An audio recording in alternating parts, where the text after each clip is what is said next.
Zoom a la noticia con Andrea Bernal. ¿Qué tal? Bienvenidos, soy Andrea Bernal y esto es Zoom a la noticia y nuestro lente lo enfocamos hoy en Colombia porque estos son los hechos. La Procuraduría General de la Nación abrió una investigación disciplinaria contra el ministro de Defensa, Luis Carlos Villegas, y otros 6 altos mandos de las fuerzas militares por la ausencia de la fuerza pública el día en que 3 comandantes de las FARC ingresaron al corregimiento de Conejo en La Guajira para participar en un evento público. Esta investigación deberá determinar una presunta infracción al derecho internacional humanitario y una violación a la Constitución política. Y esto no está alejado del debate. ¿Es necesaria una investigación contra el ministro y sus generales? ¿Hubo una orden directa de Luis Carlos Villegas para que los miembros del ejército y la policía se retiraran de la zona? ¿O simplemente es una persecución política con el fin de desprestigiar el proceso de paz que adelanta el presidente Juan Manuel Santos, como ya lo avecinan las partes del gobierno? Hoy vamos a debatirlo. Y también nuestro lente se enfoca en Bolivia. Estos son los hechos, una novela que no es ni mexicana ni venezolana, ni mucho menos tampoco es colombiana, es boliviana. Y la protagoniza el presidente Evo Morales en medio del escándalo por el supuesto tráfico de influencias que involucra al mandatario y su expareja, Gabriela Zapata, denominada El Zapatazo. Se reveló que el hijo de ellos dos, que Morales consideraba muerto desde el 2007, al parecer estaría vivo. Quiero verlo. Si su familia me permite, quiero recogérmelo al bebé. Si no aparece el niño, tengo la obligación de acudir ante las instituciones, así como el juez del menor, a apelarles para que se investigue este hecho. El debate. Los seguidores del presidente creen que todo este escándalo hace parte de los ataques de la oposición para desprestigiarlo y vencer su moral luego de que perdiera el referendo que le daba la posibilidad de aspirar a una nueva reelección consecutiva. Sin embargo, otros dicen que todo lo que está sucediendo en torno a este caso debe ser revelado a la luz pública porque en él no solo se encuentran acontecimientos de la vida privada, sino además investigaciones por millonarios contratos acordados con dinero de las arcas públicas. Con estos temas comenzamos. Bienvenidos. Hacemos con nuestro primer tema de debate y la pregunta que invitamos a responder a nuestros televidentes en @NTN24Zoom es la siguiente. ¿Debe el ministro de Defensa de Colombia, Luis Carlos Villegas, responder ante la Procuraduría por el ingreso de comandantes de las FARC a La Guajira? Es que 10 días después de que los comandantes guerrilleros alias Iván Márquez y Jesús Santrich y Joaquín Gómez estuvieran en el corregimiento del Conejo en La Guajira colombiana haciendo pedagogía para la paz, como ellos lo llamaron, la Procuraduría abrió la investigación para verificar si los lineamientos impartidos desde el Ministerio de Defensa violaron la Ley 418 de 1997, la cual prohíbe expresamente establecer órdenes especiales de localización a la fuerza pública para la creación específica de zonas de ubicación o despeje de cualquier parte del territorio nacional colombiano. La Procuraduría colombiana abre investigación contra el ministro de Defensa Luis Carlos Villegas y varios comandantes de las fuerzas militares.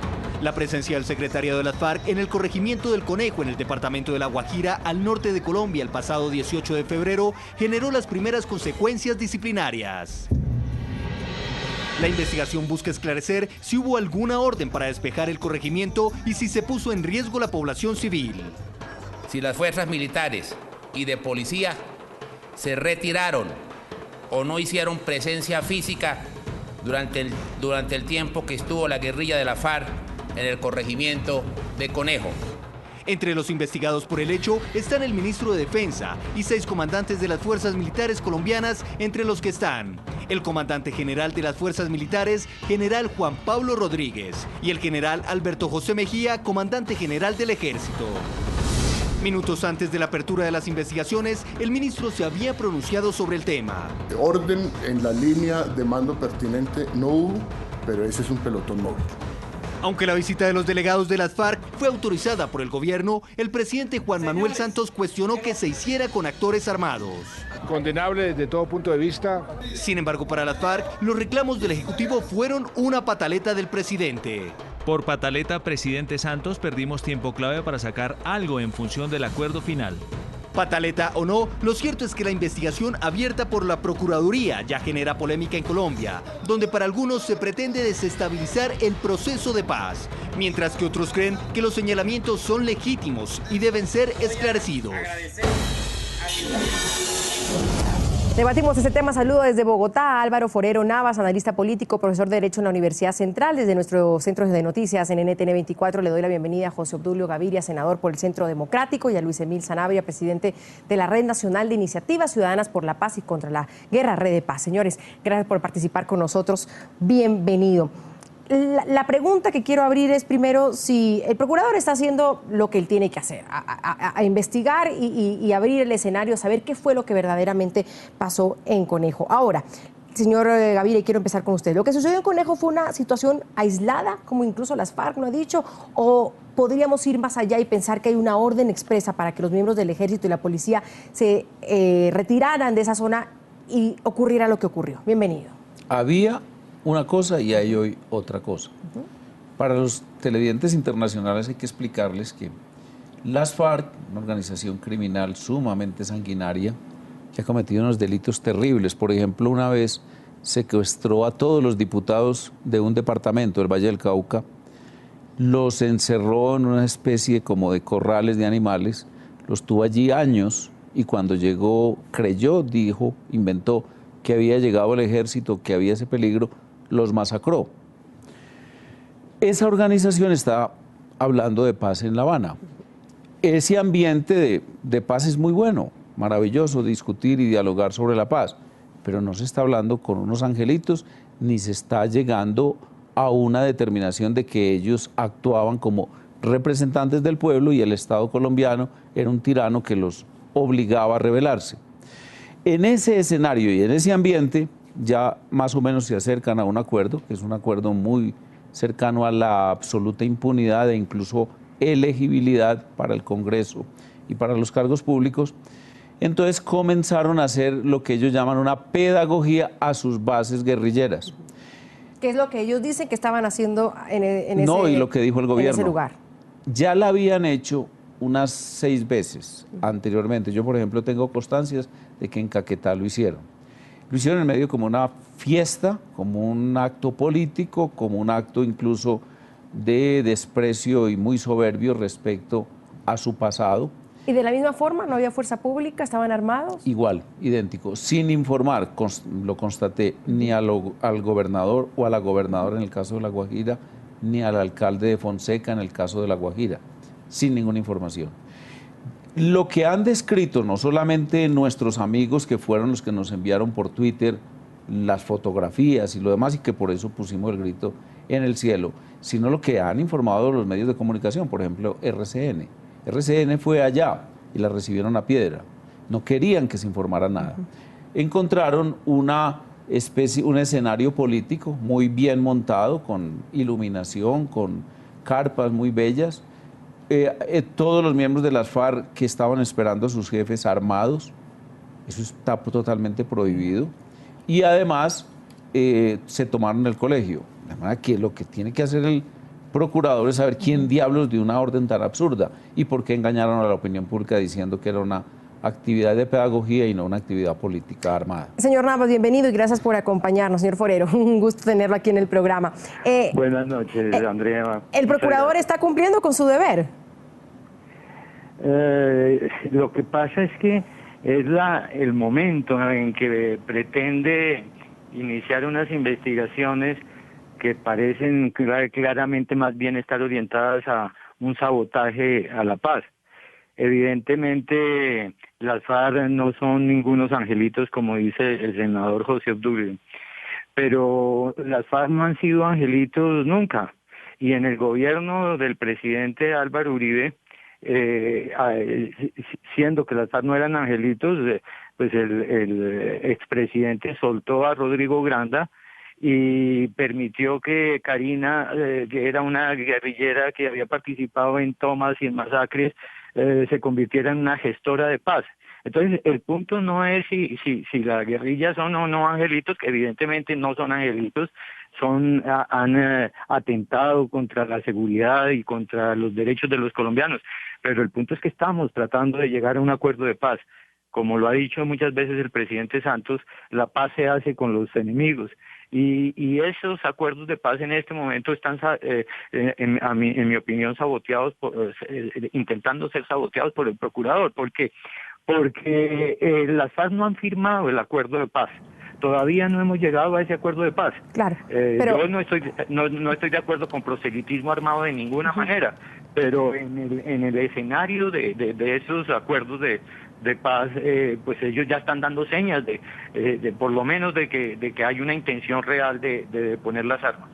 Ahora, señor Luis Emil Sanabria, lo que dice es verdad, no se ha firmado la paz. Entonces, si no se ha firmado la paz, uno pregunta, bueno, ¿qué hacían las FARC en ese corregimiento en Conejo con toda la parafernalia, como explicaba el señor Gaviria? Y la pregunta es, ¿hay un responsable o se deja como un tema aislado y se continúa mirando hacia adelante? Bueno, yo creo que son hechos desafortunados en esta construcción de la paz, que haya lo que se ha llamado aquí una pedagogía armada. Pero indiscutiblemente lo resaltable de todo esto es que hay una pedagogía, que hay una intencionalidad de paz. Esa intencionalidad de paz se está satanizando y creo yo que ahí es donde el señor procurador, en lugar de pensar en los intereses de la paz y del bienestar común, está haciendo alarde de sus posiciones dogmáticas que son tradicionales en él y que rayan con la oposición al proceso de paz, con la estigmatización del proceso. Por supuesto que debieron tener más claridad sobre las reglas de juego. Por supuesto que la FARC no tenía por qué usar una escuela para estar allí o para tomar una posición, pero también es entendible, y la ley lo faculta, que se le den las garantías para hacer acción de paz. Siempre se señala, por ejemplo, que la FARC no está unida, que hay unos frentes que están desunidos, que están unos a favor y otros en contra. Y cuando la FARC va a hacer la pedagogía para convencer a sus hombres, alzados en armas también, pues se les estigmatiza. Entonces yo creo que aquí hay que, de alguna forma, entender que esta es una construcción de paz. Mire, en la década de los 90 hubo muchos sitios parecidos y con más tiempo a esto que se dio en el Conejo. Y ahí estaban las organizaciones armadas, y las organizaciones armadas hacían pedagogía, y habían anillos de seguridad, y estaba el PNR en la mitad. Bueno, mañana se cumplen 25 años de la desmovilización del EPL, que hizo algo parecido. Y era el interés de construir la paz. Yo creo que aquí hay experiencias que se pueden retomar, eso sí, teniendo en cuenta y siempre protegiendo a la población. Pero incluso, señor Gaviria, el mismo Santos ha dicho que el caso de Conejo lo investigará un tribunal de paz. Es decir, el propio presidente también está interesado en saber qué pasó ahí. El presidente sabe muy bien que no investigue, que no engaña al pueblo colombiano. Mire, siempre la sociedad de los amigos del tigre justifican al tigre. Cometa el crimen que cometa. Siempre van a responder igualmente diciendo que quienes se opongan a la soberbia, a la actitud sanguinaria, al irrespeto absoluto de las reglas de la política, de las reglas del derecho, etcétera, entonces están saboteando la intención de ellos de llevar y redimir al demonio que hoy se va a volver angélico. Nosotros creemos que el procurador de llevar esa investigación hasta sus últimas consecuencias, que esa investigación no es sobre las FARC.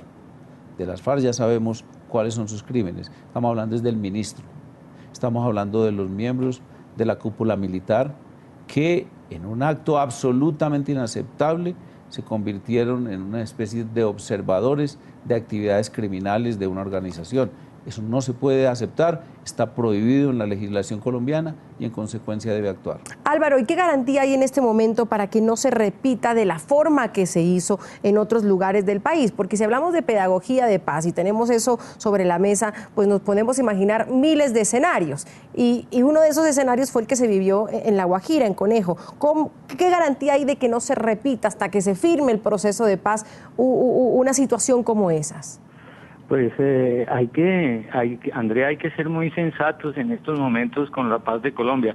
Garantía absoluta no hay. La gente cree que en un proceso de paz se le pueden hacer exigencias, ¿no?, a la contraparte, y que con hacerle exigencias quizás es hablar duro, gritar o pararse de la mesa. No, exigencia en un acuerdo de paz pues se trata de negociar, porque precisamente a las FARC no se las ha derrotado militarmente. El expresidente Álvaro Uribe en 8 años de gobierno no pudo derrotar militarmente a las FARC, y eso les recuerdo a los oyentes, ocurrió hace 14 años que el señor Álvaro Uribe subió al poder prometiendo que acababa las FARC. No le fue suficiente un periodo, pidió la reelección y necesitaba otros 2 periodos más y ni siquiera así lo hubiera logrado. Entonces, no se trata de que vamos a forzar unilateralmente la paz. No, esto es un proceso de negociación. Los que creemos en la institucionalidad y en el sistema democrático quisiéramos que fuera, pues obviamente en las mejores condiciones, pero es un proceso en el que las partes tienen que ceder. Y lo más importante para la institucionalidad es que las FARC cedan en la entrega de las armas y en la reparación a las víctimas y en la verdad a las víctimas. Y pues las penas alternativas que se están negociando. Ese es el proceso de paz. Pero garantía definitivamente no va a haber absoluta. Eso va a ser el resultado. ¿Y si sucede de nuevo? Sí, ¿y si sucede de nuevo, señor Sanabria? Bueno, mire, yo yo no estuve, por supuesto, allá en el Conejo, pero uno lo que ve en las imágenes también es que la FARC no le estaba poniendo el fusil a nadie en la cabeza. O sea, ahí había gente que fue. No sabemos por qué fue y cuál fue la situación. Y había gente que vive en el Conejo, por supuesto. Eso tendrá que reglamentarse. ¿En dónde y cómo? La ley, aquí se está haciendo alusión a la ley 418. Yo voy a leer una partecita de la ley 418 que me gusta aquí, porque a mí me gusta la paz. El presidente de la República, mediante orden expresa y en la forma que estime pertinente, determinará la localización y las modalidades de acción de la fuerza pública para facilitar la paz. En otra parte dice, se deberá garantizar la seguridad y la integridad de todos los que participen en los procesos de paz, diálogo, negociación y firma de acuerdos de que trata esta ley. Es decir, hay que dar garantías. Si no se brindan garantías, ¿cómo podemos decirle al otro, al contrario, al que está ya delinquiendo, oiga, aquí hay un Estado que lo está invitando a conversar, pero también le está dando las garantías para hacerlo? Si eso no se logra, pues la dificultad del proceso va a ser mayor.